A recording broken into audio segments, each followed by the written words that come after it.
And welcome to our program this evening, Confronting Racial Injustice, Boston School Desegregation Through the Rearview Mirror. My name is Gavin Cleespies, and I'm the Director of Programs, Exhibitions, and Community Partnerships for the Massachusetts Historical Society.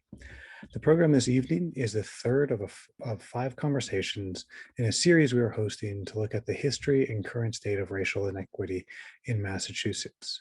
We are very pleased to be partnering with the Northeastern School of Law's Criminal Justice Task Force to host this series.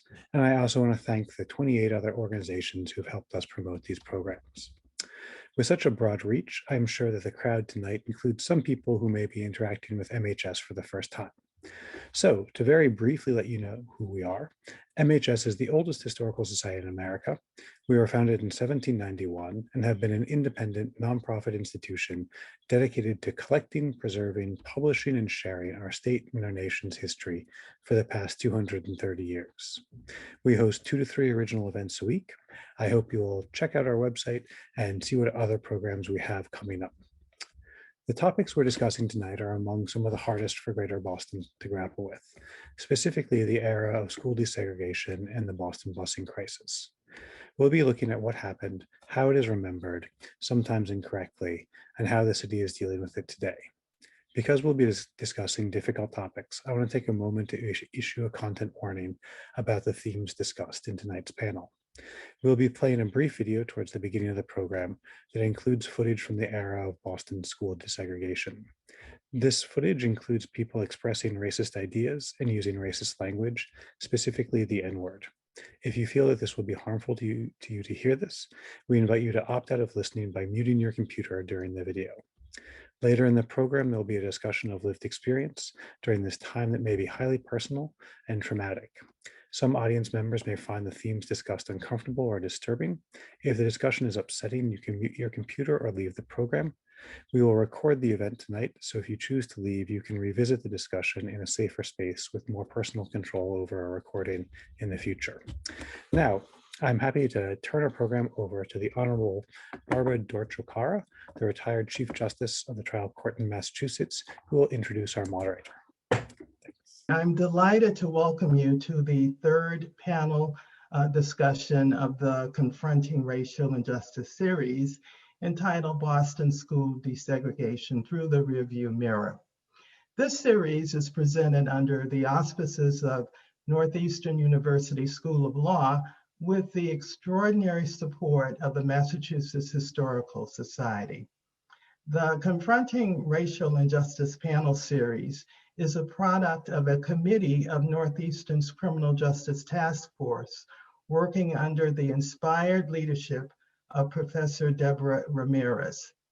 The Confronting Racial Injustice series endeavors to shine a light on structural racism's beginnings, earlier expressions, and contemporary manifestations. Our aim is to examine the legacy of slavery and to see how its shadow has diminished the financial prospects, educational access, and freedoms of residents in our Brown and Black communities. In the February panel, we explored the enormous wealth accumulated by Northern merchants through slave labor. We saw how the product of intergenerational wealth and racism have perpetuated the vast racial inequities that exist today. In March, we discussed the effects of the combined forces of governmental policies and the private real estate market that resulted in the housing segregation and discriminatory lending practices which handicap people of color in Boston's neighborhood to this day. In 1974, federal judge W. Arthur Garrity ruled that Boston's school committee intentionally discriminated against Black students by maintaining a segregated school system. As a result, Judge Garrity ordered the busing of Black students to predominantly white schools and white students to Black schools in an effort to desegregate the schools. This evening's panel will explore the lessons learned from Boston's experience and busing nationally. I'm now privileged to introduce to you our panel moderator, Matthew Delmont. Professor Delmont is the Sherman Fairchild Distinguished Professor of History at Dartmouth College. Thank you, Barbara, for the nice introduction. And thanks everyone for joining us this evening. It's a pleasure to moderate tonight's panel. I'd like to start by introducing the panelists we'll hear from later. The first is Martha Minow, who's the 300th anniversary University Professor at Harvard University and former Dean of Harvard Law School. The second is Becky Shuster, who is the Assistant Superintendent for Equity of Boston Public Schools. And the third is Rachel E. Twymon, who's perhaps the best known student who participated in court-ordered busing. Her family was profiled in J. Anthony Lukas's Pulitzer Prize-winning book, Common Ground. Thank you, Martha, Becky, and Rachel for joining us tonight. Before we begin the discussion, we have a brief video on the history of school desegregation in Boston to help set the stage.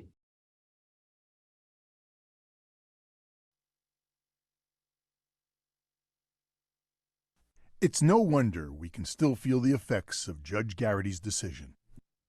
Busing in Boston was more a civil war. The battlefield, the city, the fight between neighborhoods and neighbors. It took Judge Wendell Arthur Garrity 15 months to decide the case.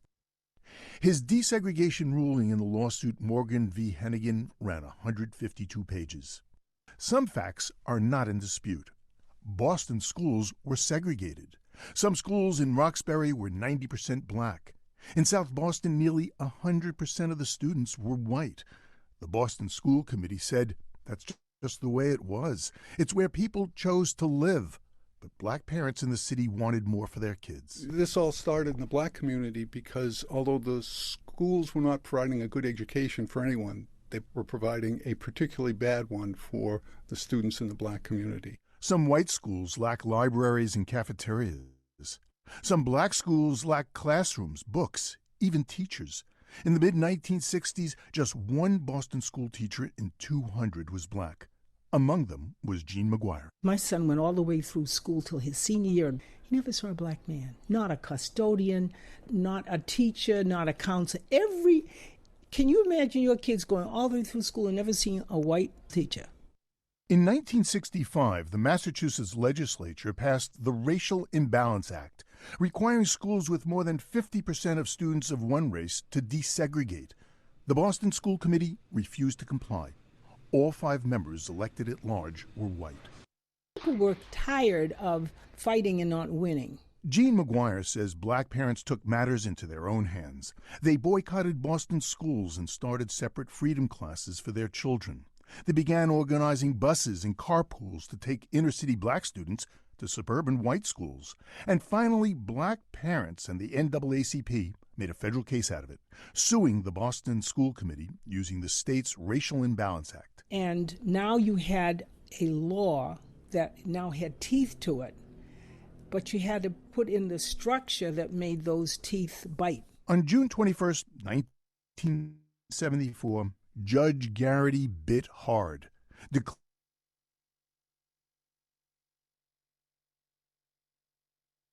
declaring Boston School Committee had deliberately created 2 school systems, one black, one white.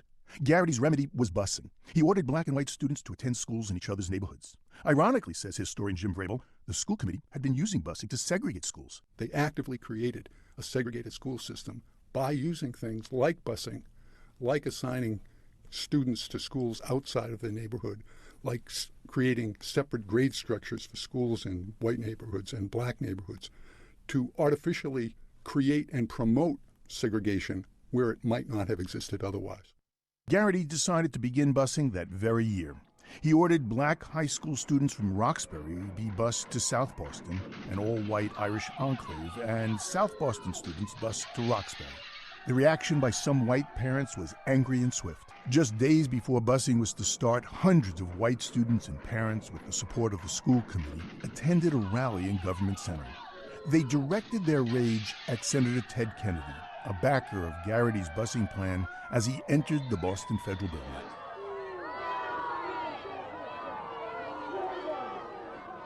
But this was just prelude to what would come 3 days later when school started. Parents jeered as school buses from Roxbury arrived at South Boston High. Black and white students entered through different doors guarded by police. Of 1,300 black students assigned to South Boston, only 100 showed up that day. In Roxbury, just 13 white students from South Boston went to school. Things got worse. State police and the National Guard were called in. A black student stabbed a white student at South Boston High. An angry mob hauled a black cab driver from his car and brutally beat him. Jean McGuire. I remember riding the buses to protect the kids going up to South Boston High School, and the bricks through the window, signs hanging out those buildings, nigger go home, pictures of monkeys, the words, the spit.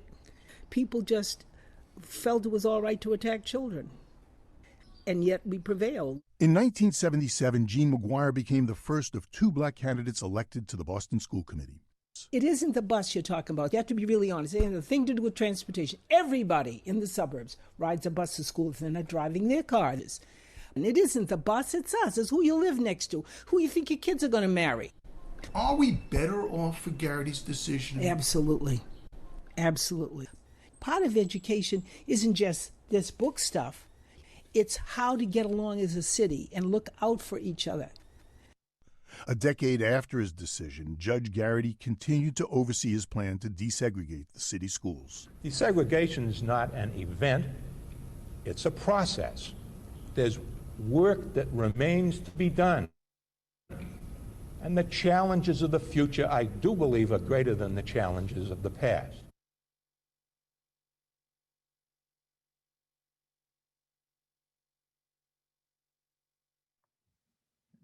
So I think that video is a great place to start. As a historian, I've spent more than a decade studying the history of school desegregation in Boston, and there are 2 points I would emphasize. First, the story was never really about busing.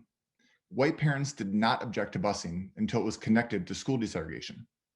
Before Judge Garrity's court order, 85% of Boston's high school students were already being bused without complaint from white parents, and thousands of white students were bused past black schools to other all-white schools.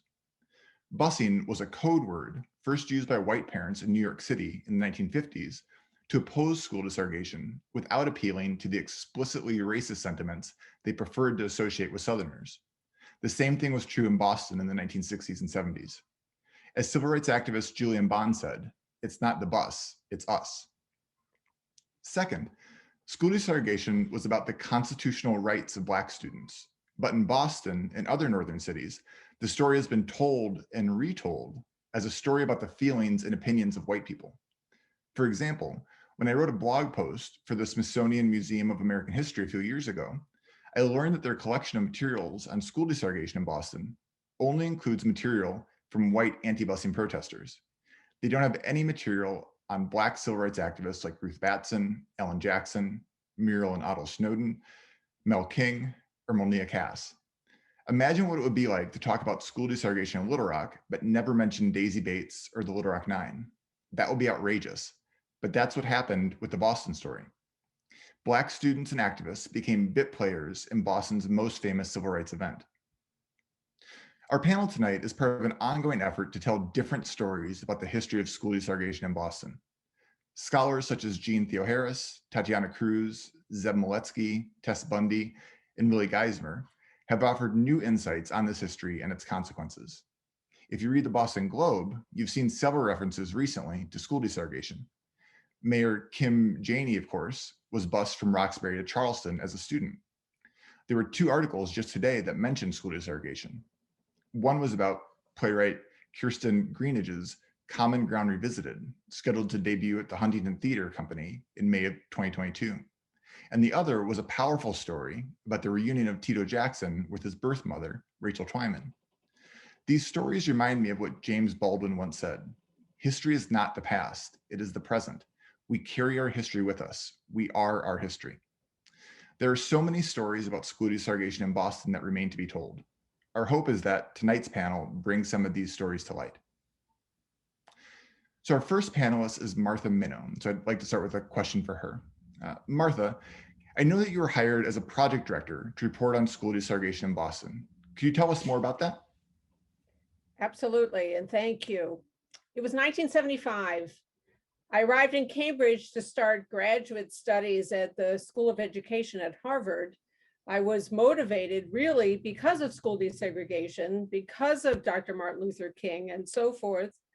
And I learned, of course, how Massachusetts had legislated against racially segregated schooling in the 1850s. And of course, did so again in 1965. Outside my classroom, Louise Day Hicks was leading the Boston School Committee in disobeying the Board of Education's requirements. And the case, the Morgan versus Hennigan, was the decision came down just before I started graduate school. It called for partnerships between colleges and universities on the one hand and schools as well as busing. And it really did focus on quality as well as trying to promote desegregation. I had a professor named Charles Willey, who was one of the masters in the Boston school desegregation case. And he described that goal of trying to improve the quality, which inspired me. In 1975, I answered a call, as you asked, to help with a research project. It was an interfaith group that was one of the many citizen groups involved in monitoring phase 2, the busing order. And I hired statisticians, we gathered data, and I carried around punch cards, which tells you how old I am and how long ago that was, for processing at Northeastern University's computer center. The busing case was on appeal at the Court of Appeals. It was ultimately affirmed and let stand by the Supreme Court. And the busing plan affected the entire city. Most of the Boston school-age children did attend the public schools, but the community was so racially divided and ethnically divided. So Judge Garrity's order, which as the film indicated, included shifting the entire junior class from South Boston High School, a largely poor white community, to Roxbury High School, a largely Black high school, and so forth. And I had learned from Thurgood Marshall's work that green follows white. The idea wasn't somehow we're going to mix these kids together and they're all going to get along. It was if they're sitting next to each other, it won't be possible for different expenditures to be placed. And different quality of teachers, or so that was the idea. The reality, of course, were protests. 18,000 students were ordered to take the buses.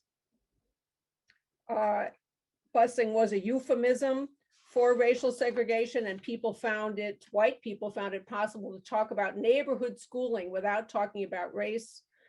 My research team ran our data several times during the spring of 1976. And we met with our leaders, the Interfaith Leadership Group, and they wanted us to show that desegregation was working. I remember asking, what does it mean for it to work? We used regression analysis and factor analysis. We could move the numbers around, the data around, but the supposed measure was that no school should have 50% of enrollments be of more than 50% be of one race. During the course of the school year, white families left the Boston public schools in large numbers. They shifted to parochial schools in the city and to suburban public schools. So if by working, the busing plan meant keeping the enrollment of each group at 50-50, it wasn't going to happen. Instead, if we defined working as making the enrollment in any given school no more nor less than 10% plus or minus of the percentage of the racial groups in each school for the whole city, so that each school would mirror the whole city, then we could show that the plan was working. But by the end of the school year, the percentage of white students enrolled across the city was dropping and dropping. And in fact, the percentage of students of any kind was dropping over the course of the whole period of the school desegregation case. When the orders for busing started in 75, 86,000 students were enrolled. Over half of them were white. Enrollments fell to about 50,000. One report says 40,000 during the time of the orders. And by 1988, when the school enrollments had shrunk and so much, and only 15% were white. So that's what my experience was. We could show that school desegregation worked, but it didn't mean that there was racial mixing. It meant that there was white flight. Great. Thank you, Martha. I wonder if I could ask you a quick follow-up question. I know one of the books you've written is In Brown's Wake, Legacies of America's Educational Landmark. I wonder if you could highlight just one lesson you see from Boston in this larger history of school desegregation. When you kind of look at the big picture, what's one lesson you think we can take away from the Boston experience? Sure thing. Well, it is kind of remarkable that the Boston crisis was happening just at the point that the country was changing. And I don't know about cause and effect, but kind of the high watermark of federal enforcement of school desegregation was 1971 to 72. And it was during that period, in fact, that the schools that previously were segregated by law in the South became the most desegregated schools, the most integrated schools in the country, again, because of federal enforcement. And between 64 and 1980, high school graduation rates for Black students escalated. The gap in achievement on standardized tests dropped radically from over 50% to less than 20% during the period of desegregation enforcement. But it was just when Boston erupted in violence and the backlash across the northern implementation of desegregation really accelerated. And there was a political change. So Nixon, when he was first elected, enforced desegregation, but there was a backlash. He appointed new members to the Supreme Court. They promptly rolled back desegregation. And that was really the beginning of the end. Whether it was the Detroit case forbidding the use of suburban schools as part of a remedy, or other cases dealing with supposedly private discrimination leading to the separation of the schools. So one lesson that I would draw is that the ability of people in the North to say segregation is a Southern problem actually dissipated with Boston. And the demonstration that there was plenty of racism right here in so-called liberal Boston really was a kind of turning point. And in other northern cities also had a pushback. But one other lesson that I would draw is that the ban on legally mandated racial separation, that was not implemented across the country until around 74, 20 years after Brown. So it took at least 20 years for the idea that legally mandated racial separation was not going to be tolerated.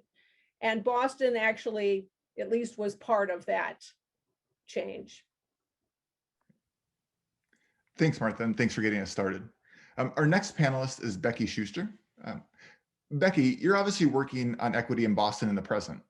Could you talk about the demographics of Boston public schools today?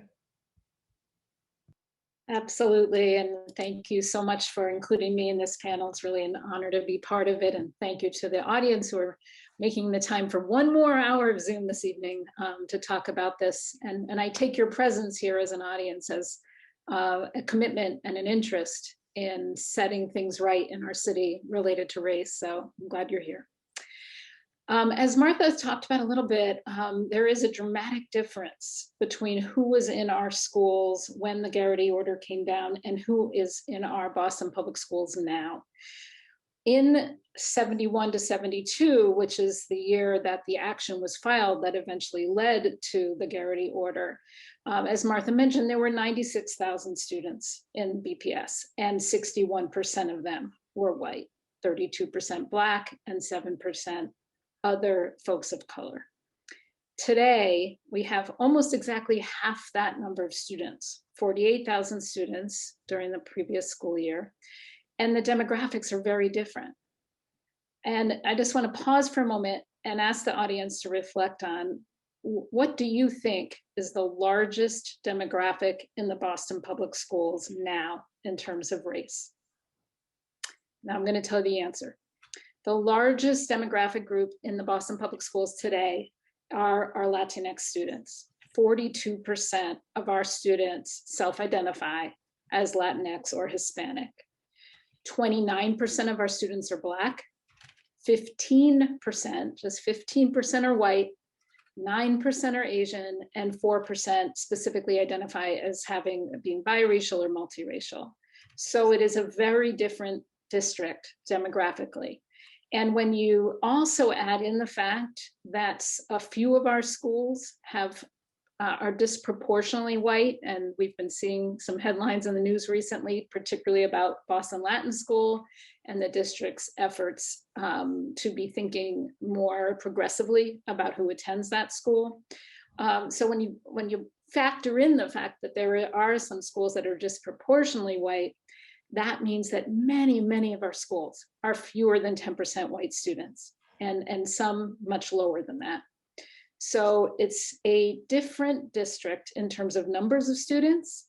It's a different district in terms of our demographics of students. And I think one implication of that is we need to think differently about our definition of integration.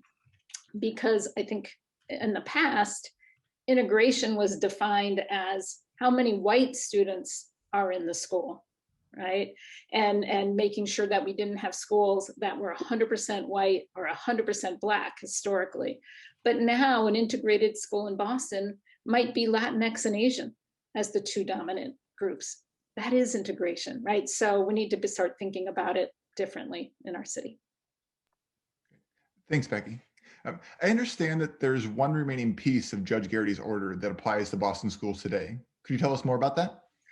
Yeah, so nearly all of the original Garrity order has now expired. So for example, we are no longer compelled to assign students to schools based on that order. We're not specifically sending students from Roxbury to South Boston or from South Boston to Roxbury because of the Garrity order.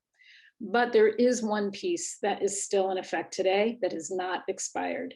And that is the piece of the order that mandates hiring goals. And these hiring goals only apply to our teachers and our guidance counselors. So under that piece of the Garrity order that's still alive today, the district is required to achieve and maintain a teacher and guidance counselor staff that is at least 25% Black and 10%, and here Garrity used the term other minorities, right? And this reflects the demographics of the district at the time.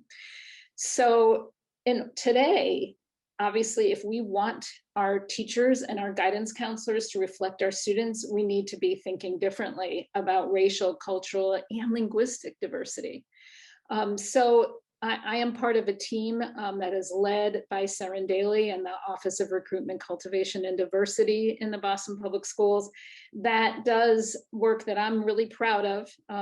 Very pleased with it, not satisfied, because we always have a ways to go, where we are doing everything we can to combat how systemic racism affects every stage of the process from the moment that a young person dreams of being a teacher, to their enrollment in college, to them passing the certification exam, which is unaffectionately known as the MTELs, to their being hired and selected by our hiring committee, and ultimately retaining those teachers of color. So that office, and where I work, the Office of Equity, we work together to do everything we can at every stage of that process to shift who our teachers and guidance counselors are.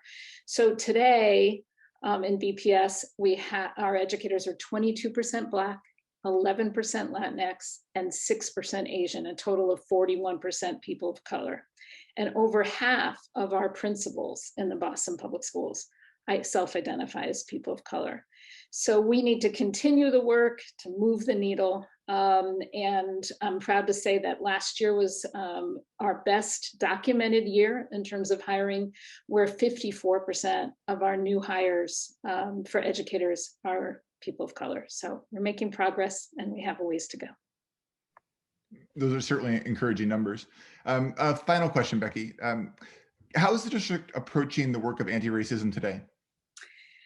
Yeah, wish I had longer to answer that question because there's so much important work going on in many different areas. First, there's the office I already described, the Office of Recruitment, Cultivation, and Diversity that's running many best practices for hiring. So including one of my personal favorites, the high school pipeline program to support students who are currently in Boston Public High Schools all the way through to becoming Boston Public Schools teachers.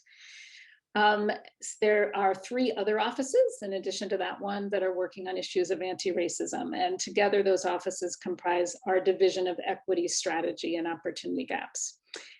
So the second one is the Office of Strategy and Innovation, and that office is focused on keeping equity at the center of everything we do as a district in terms of our strategic planning and the experiments we try. Currently, we have a wonderful program that's just in its early stages on transformational mentoring that's being invented and innovated in that office. The third one is the Office of Opportunity Gaps. This is an office that's particularly focused on what is happening with instruction to close opportunity gaps in our system. And I would recommend to the audience, if you haven't read it previously, the Opportunity and Achievement Gap Policy of the Boston Public Schools is a forward-looking document that I think is an excellent model for that work. Also, they do extraordinary work around culturally and linguistically sustaining practices in our classrooms. And I'll share a quick example. My daughter is a Boston Public School student, and a few years ago, she came home from school and she said to me, "Mom, I have a weekend assignment for Columbus Day weekend." And I kind of held my breath, like, what is this going to be? And wondered if it would reflect the true history of genocide and colonialism, et cetera. So I kind of held my breath and I said, "So what's the assignment?" She said, "I have to write an essay about why we might consider not having Columbus Day celebrated in the United States anymore." And I exhaled and thought, okay, it's working. We're changing how we're teaching our children. And the final office that is doing work on anti-racism is the office that I lead, the Office of Equity, where we do work to prevent bias-based conduct in every possible way and respond when that conduct occurs. And together, these 4 offices are doing our best to keep a racial equity lens at every decision-making table in the district, whether it's in a school or an essential office department. And we use something called the Racial Equity Planning Tool. It's a really simple set of questions, but have a profound impact on the way that we solve problems. And the last thing I want to say is we've been making efforts, and we're actually in the planning process of institutionalizing further, making sure that everyone who works in the Boston Public Schools knows this history that we're talking about tonight, because this history is still alive. We still have parents and grandparents raising children in Boston who carry trauma from those years, for whom stepping into a school building in Boston brings back that trauma. And there are many other ways that this history continues to echo for our students and families. So we are doing the best we can to expose as many of our employees as possible to, there's 2 excellent documentaries that we often share so that folks can really face the realities of that history. Great, thank you so much, Becky. Our third panelist is Rachel Twymon. Rachel, it was so powerful to read the story this morning about how you reunited with your son, Tito Jackson. Somewhat like Elizabeth Eckford in Little Rock or Ruby Bridges in New Orleans, your name became closely associated with school desegregation in Boston because of Common Ground. But we know that was only part of the story. Would you like to talk more about your experience that was not covered or was distorted in Common Ground? Um, Thank you for having me. Um, that story in Common Ground was more about my sister than me. She's the one that experienced.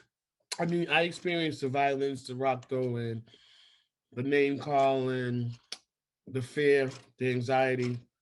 I experienced all of that, but most of that happened at the high school. Once we got inside, it was kind of a normal day for us, if that's what you want to call it. But we still had to deal with the name column and everything else in the classroom. So, Can you tell them about your story? my story. Yeah. um, the biggest part for me is that, as you read in the story, when I was getting on that school bus, I was pregnant, and I didn't know what was going on. Had no idea what pregnancy meant. It was very confusing. And it was very scary. The second part of that is nobody helped me. So if you have teachers and guidance counselors and whoever you have that works in the school, and you see a young girl that's going through that and you don't help them, what good is the school department, period? What good is that? Because nobody helped me. They just let me go through that whole thing all by myself. So if you're going to desegregate the schools, you have to take into consideration everything about the children that you're sending to those schools. And then you have to give them somebody that can help them. Because somebody should have tried to help me. Somebody, some guidance counselor, some teacher, some principal, somebody should have said something. And that never happened. Granted, I know it was the 70s. My mother wasn't a very easy woman. She's very mean and nasty. So I don't know what she did to make everybody just hush hush and let this happen to me. But I feel that if that's your job as a teacher, then you have to look at the whole student. You can't just educate them and watch them go through what they're going through. Can you tell them what happened? Can I tell them? um so what happened to me was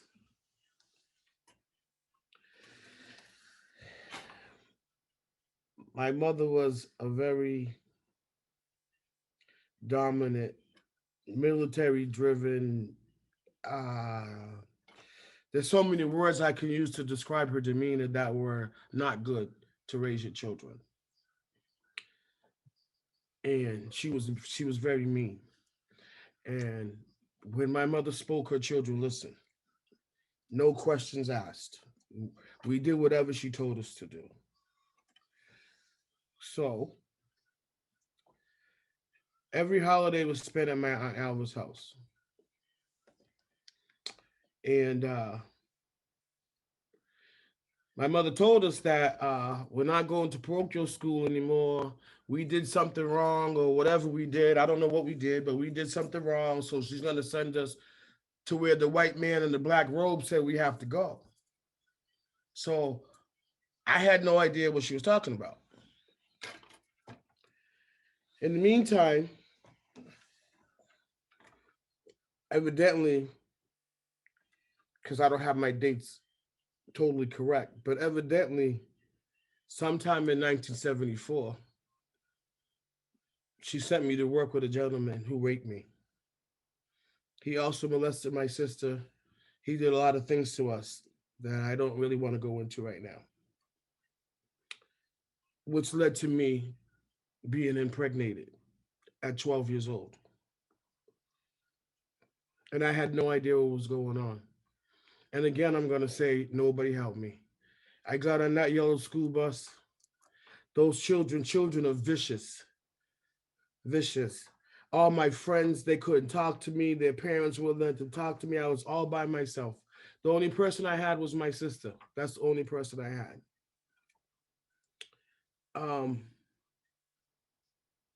I went through that pregnancy all by myself. My son should be the saddest person in the world because it was very traumatic for somebody to take your childhood and not tell you what's going on and just let you go through it all by yourself. And not only did she do that, she didn't even help me after. Yeah. And the people that should have been helping me after, those teachers and those principals and those other guidance counselors, whoever was in the school, they didn't help me either. Which, of course, led me not to have any faith in authority for a long time.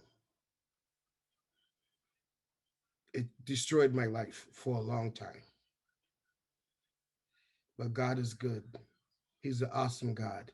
He's protected me and he's carried me through this. And that's how I made my way.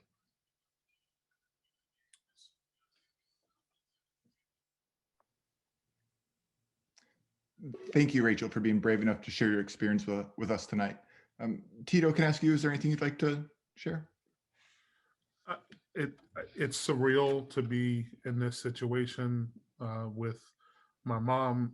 I was chair of education on the Boston City Council and work with Becky and others around the issues that we're talking about around social emotional supports and these issues of equity. So it's just surreal to be in this situation.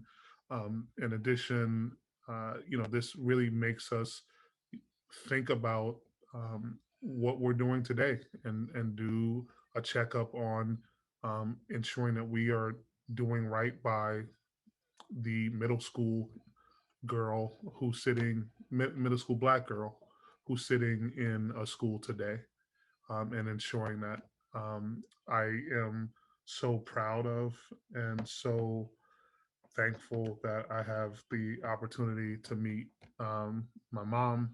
I look up to her, even though she's a foot shorter than me. She is one of the bravest people I've ever met in my whole life. And knowing, and I would say to those individuals who are scholars on here, your work matters. Anthony Lukas put one paragraph that indelibly and permanently affected my mom's life, and chose not to go into, it's a baby that was born, and chose not to go deeper into that. I think it's absolutely critical. I actually, ironically, became a history major, so this is like the Super Bowl for me to be here right now. But when it comes to this, we still have a lot of work to do around these supports. I would also encourage people who are listening to think about adoption, to think about foster care, and then also to make sure that you're volunteering with organizations like the Boston Area Rape Crisis Center and Dove and all those other organizations that are doing this work on a day-to-day basis. I'm very honored and proud to be here today with my mom. Thanks, Tito. And for our audience members, anyone who didn't read the story in today's Boston Globe about Rachel and Tito's reunion should really read it. It's a very powerful story. Thank you again, Rachel, so much for being brave enough to share your experience with us tonight. There aren't really words that can do justice to what you've just shared. Although I am reminded of legal scholar Kimberly Crenshaw's pioneering work on intersectionality. While the term intersectionality is widely used today, it's important to remember that when Crenshaw coined the term in 1991, she was focused on the race and gender dimensions of male violence against Black women. Crenshaw was interested in how racism and sexism interact in the lives of real people. The Boston-based Black feminists in the Combahee River Collective emphasized this intersection of racism and sexism in the 1970s.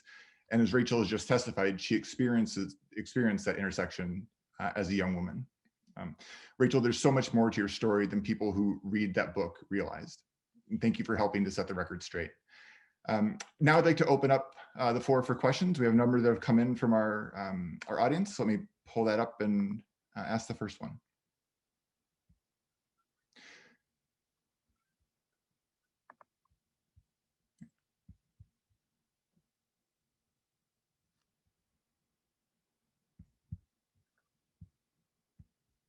right, so our first question is, as a white student in the Boston Public Schools in the 1980s and 90s, I felt I benefited tremendously from schools that had been desegregated. I was very lucky to attend school with friends from many different cultures, and I benefited from that. But I'm not at all sure my friends of color would say the same. Has anyone done the research or asked communities of color in Boston whether they feel they gained anything from desegregation? Martha, I wonder if you could take that one first. Did you encounter anything in your research regarding how communities of color felt about desegregation? As you can imagine, and you know even better than I do, there are many diverse views about this. One view is that the disruption and the animosity made the lives of Black students particularly pretty unbearable. But some had okay experiences. What I've heard from many who were adults at the time is that the destruction of predominantly Black schools was a real loss for communities. And in particular, the destruction of Black-led institutions with Black principals and Black teachers. And there's a good question to be considered about what happened to staff during the desegregation period. And I think there were lots of failures there and lots of people who lost their jobs and lost their authority. Having said that, I think that I just know a lot of people, a lot of my peers. I'm exactly someone who grew up during the desegregation period. A lot of my colleagues who were part of desegregation, who were the first Black person to go to a particular high school, for example, and who attribute some of that to the educational opportunities they had subsequently. So I'd say mixed experiences.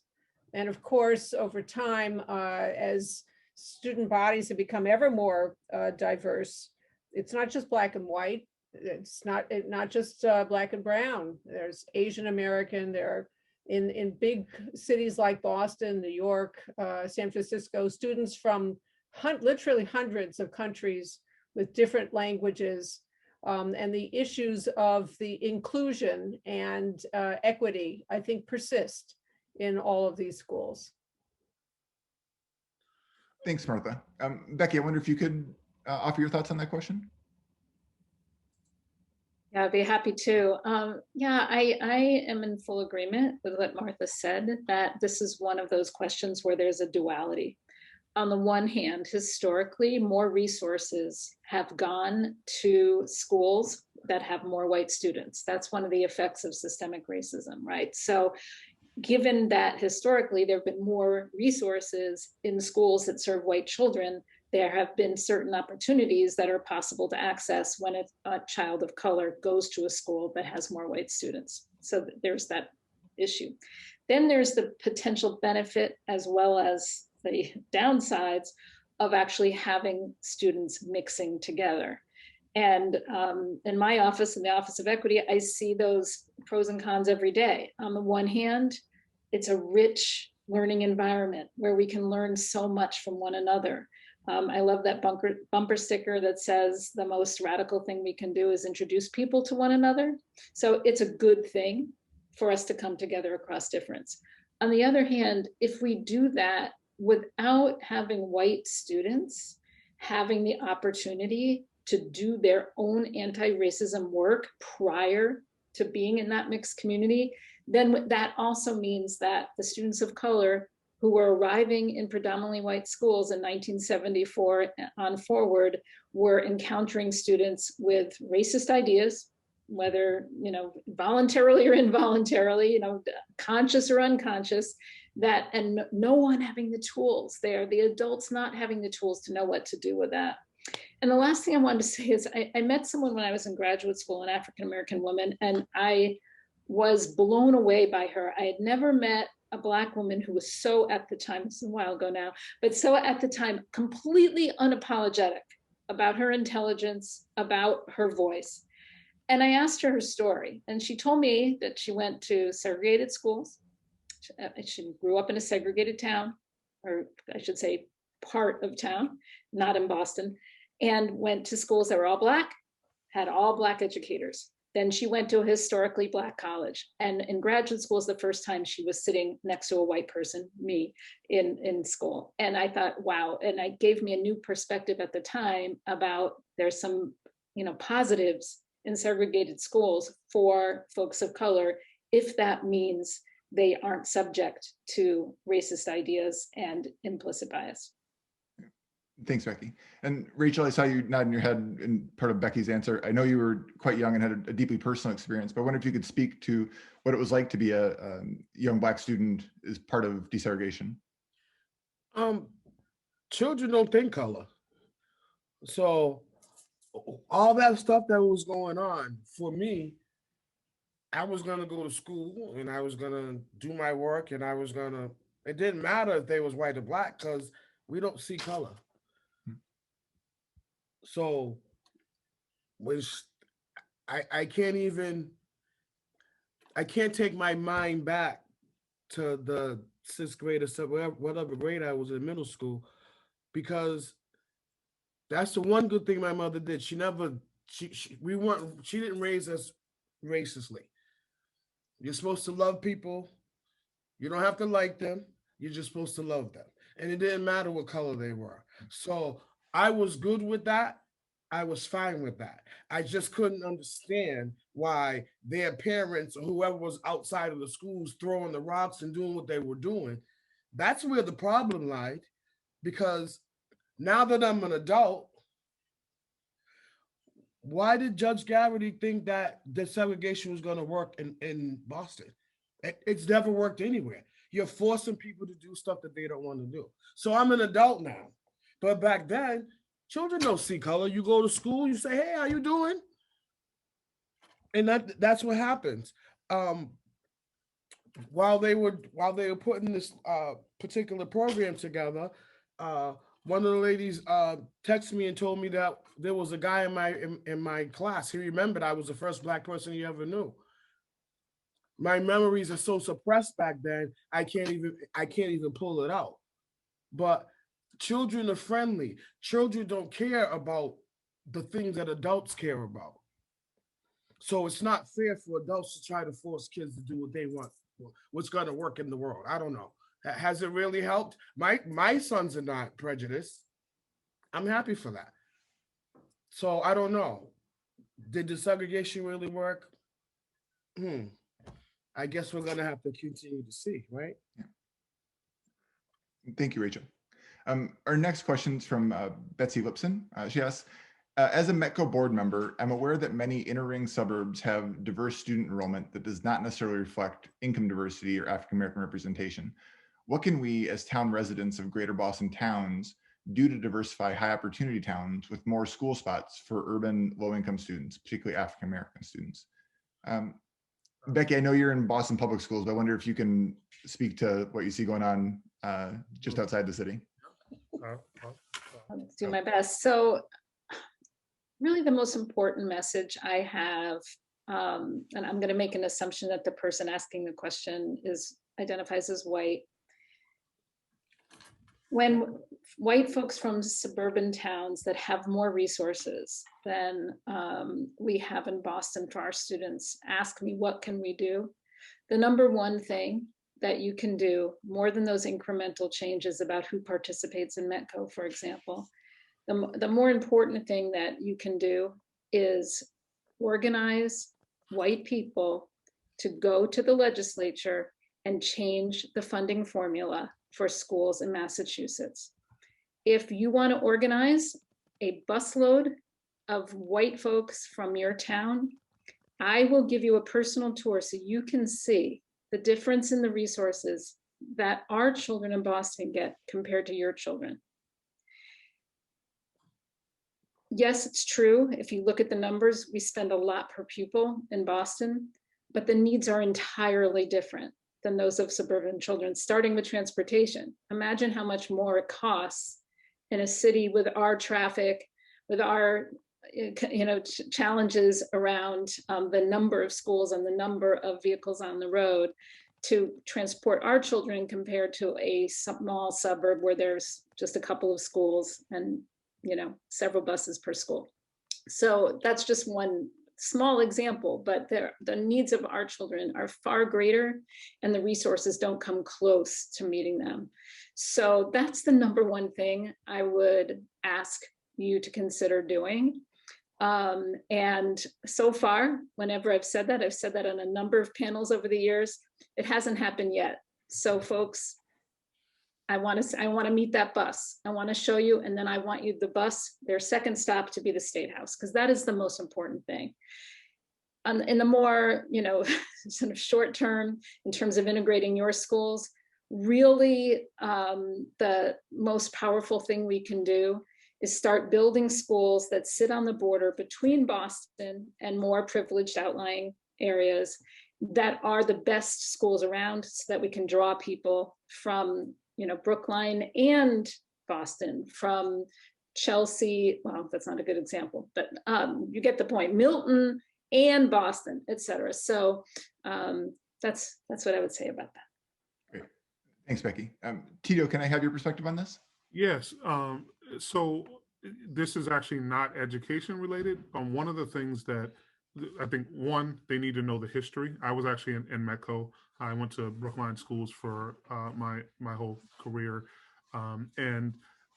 Interestingly, one, folks need to know that the Metco program actually saved those towns from cross-county desegregation, which actually happened in multiple other states across the United States. So their tax base, and I actually, when I got to go back and speak at graduation at Brookline High School, which makes you feel really old when everyone calls you Mr. for the whole time. But I was actually able to help folks know that they should be very thankful and not look at those Metco students as just visitors. Those are the people who kept their tax base intact.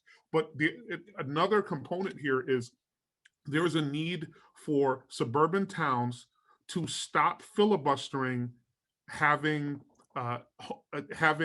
housing or multi-unit congregate housing and affordable housing. So this, because people go to school where they live. If you are in towns where there's a requirement to have 2 acres of land, you're denoting that you're not going to have, it's an affluent town, some of the W towns or the like, you're not going to have Black and brown folks who are in those communities. So if you truly want to make that change, now mind you, you're asking the question, this also means, because we're talking about schools, that that student comes from a family, and if it's a Black family, they're going to live next to you. Right. So let's also be real when it comes to this, that we're also talking about not only being able to visit with the Black and brown students for the day and then sending them home, but they are actually going to live in your neighborhood and community. And I want your Black Lives Matter sign to not be only an adornment of your front yard. I want you to understand that there's actually Black people that are connected to this. So I think that's another component that we need to think of. Great. Thanks, Tito. A good book on this is by the historian Lily Geismer. It's called Don't Blame Us. It's on the 50s and 60s and 70s in those towns around Boston, and how people were liberal in theory, but did everything they could to oppose affordable housing and fair housing legislation. And so they welcomed a handful of Metco students and the money that came with them, but also blocked, as Tito's saying, they blocked affordable housing that would have allowed Black and brown families to move out to those suburban communities in the 60s and 70s.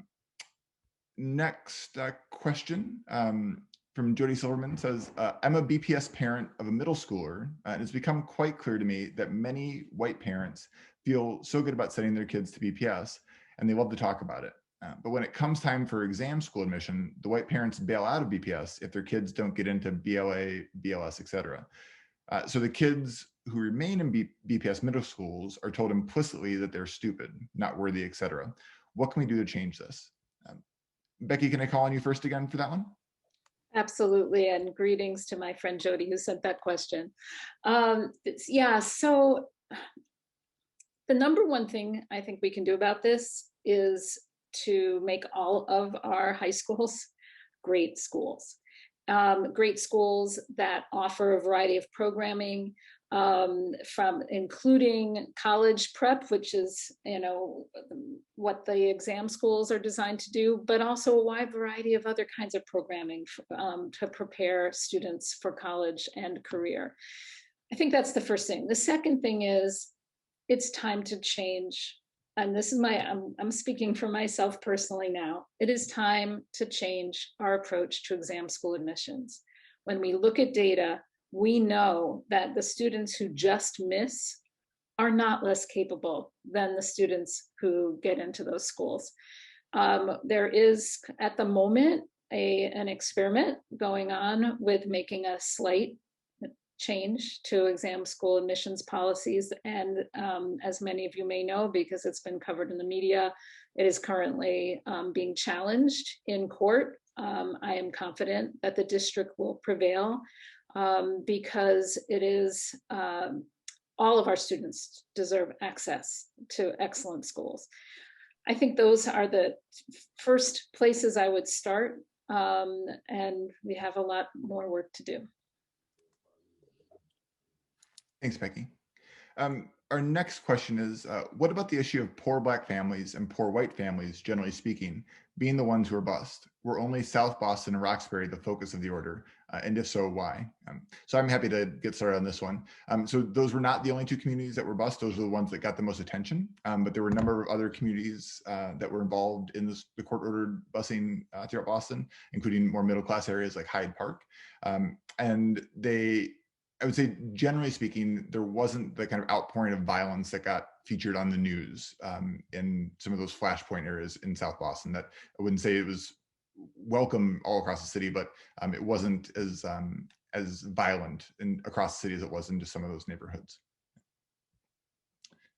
Martha, is there anything from your research that you would add to that? Any additional communities that you looked at in the numbers you pulled together? No, I think that you put that very well. I do see that somebody else has asked in the chat to remind us all what METCO is. So maybe Tito would like to say, what is METCO? It stands for the Metropolitan Council for Educational Opportunity. It was a voluntary desegregation program that has initially Black students going to affluent suburbs on buses across multiple county borders. Started in the late 60s. Jean McGuire ran it for decades, and she was amazing. In addition, she also was very stern and made sure I did my homework. But the program is an amazing program and has been successful in terms of things that I don't necessarily believe in, but in test scores and graduation rates and outcomes for a long period of time. In another note on that, I have older brothers, as you know, because if you read Common Ground. So my older brothers were part of METCO. So I was still confused on how come we had to get on a yellow bus and go over there and get shot and almost die, and they could just go to school and get off the bus and go to school. So there was so many confusing parts to that little journey I had trying to get my little education. So I don't know why she sent her two daughters to go to this violent atmosphere. Thanks, Rachel. So we have time for just one more question. It's from Sarah B, who asks, I'd love to hear more about how desegregation in Boston affected the racial diversity of teachers. I've heard about many Black teachers not keeping their jobs after Brown versus Board in general, but I'd love to hear about the specifics of Boston. I can get started with that one as well. So generally speaking, Sarah, you're right that one of the things Martha spoke to us, one of the negative impacts of desegregation, particularly in the South, was that the majority Black schools were closed, and it led to thousands of Black teachers and Black principals losing their jobs. I haven't done the research on Boston in particular. I think what I'm aware of is that there just weren't a large number of Black teachers already in the Boston public schools in the 60s and 70s. So the total amount who were potentially losing their jobs wasn't quite the same. Becky, I'm not sure, do you know anything more about teacher diversity in sort of the 2000s or 90s, anytime between 1970s and today? Yeah, well, I did comment about this during my remarks at the beginning of the panel that we are currently seeing significant gains in terms of the number of teachers of color in the district. It's not where we want it to be yet, but we are having successes through our pipeline programs, our recruitment programs, and perhaps even more importantly, as the question gets to our retention programs. Rashan Martin, who leads our retention work in the district, does an amazing job of bringing people together in affinity groups, specific affinity groups for educators of color, for school leaders of color, for central office staff of color, to support one another, to, well, shall we say, comfort the afflicted and afflict the comfortable, in terms of giving supports to our staff that may be up against the vestiges of this history and how racism persists in our schools and our systems, but also to together have a collective voice to influence key issues of policy in the district. Matt, one issue here that we also need to look at, some great work was done by Dr. Travis Bristol, and he actually looked at Black male teachers in the Boston public school system. And he was actually able to determine that the schools that had more than one Black male teacher, if you did it, you could basically do a reverse analysis, and those schools were led by Black or brown folks as principals. So we have an issue in particular with retention of Black males in the Boston public schools, which we need to dig into. In addition, we are still not meeting our court mandated aspects of recruitment and retention. When I was on the council, we began to deal with some of these issues. So we still have a lot of work. It is critical for our young people to see in their classrooms people who look like them. And as noted, as Becky noted earlier, is that most of the students in the Boston public schools are Latino and Latinx and Black. And so we're looking at that number, even with the new math, still sounds like it's about 80% of the students in the Boston public schools are Black or Latino. And we have teachers who don't reflect that. And so I appreciate the work that Becky continues to do and the BPS continues to do, but we want to continue to push to make sure that we see diversity, equity, and absolute inclusion when it comes to the hiring in the Boston public schools. Thank you, Tito. So we're just at time. There's several thank yous that need to go out. First, thanks to the 500 plus people who joined us on the panel this evening. It was great to have you participate and have all your questions. Thanks to my fellow panelists, Becky, Martha, and especially Rachel and Tito. Thank you so much for joining us this evening.